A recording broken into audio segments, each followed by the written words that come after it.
Welcome to New TV Telugu. Telangana Jagruthi అధ్యక్షురాలు కల్వకుంట్ల కవిత తన రాజకీయ పార్టీ ఏర్పాటుపై కీలక ప్రకటన చేశారు. ఏప్రిల్ 25వ తేదీన తన పార్టీని అధికారికంగా ప్రకటించనున్నట్లు తెలిపారు.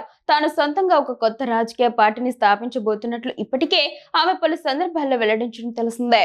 మేడ్చల్ జిల్లా మునిరాబాద్లోని అద్వయ కన్వెన్షన్లో ఏప్రిల్ 25న ఉదయం 8 గంటలకు పార్టీ ఆవిర్భావ సభను నిర్వహించనున్నట్లు కవిత పేర్కొన్నారు. ఈ వేదికపై పార్టీ పేరు, జెండాను ఆవిష్కరించనున్నట్లు ఆమె వివరించారు.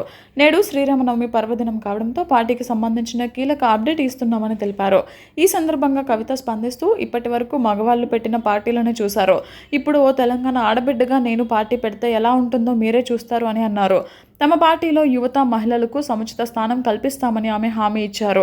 తెలంగాణ జాగృతి ద్వారా ఇప్పటికే ప్రజల్లో ఉన్న కవిత ఇప్పుడు ప్రత్యక్ష రాజకీయాల్లోకి సొంత పార్టీతో అడుగుపెట్టనుండడం ఆసక్తి రేపుతోంది. పార్టీ విధి విధానాలు, భవిష్యత్ కార్యాచరణపై ఏప్రిల్ 25న పూర్తి స్పష్టత రానుంది.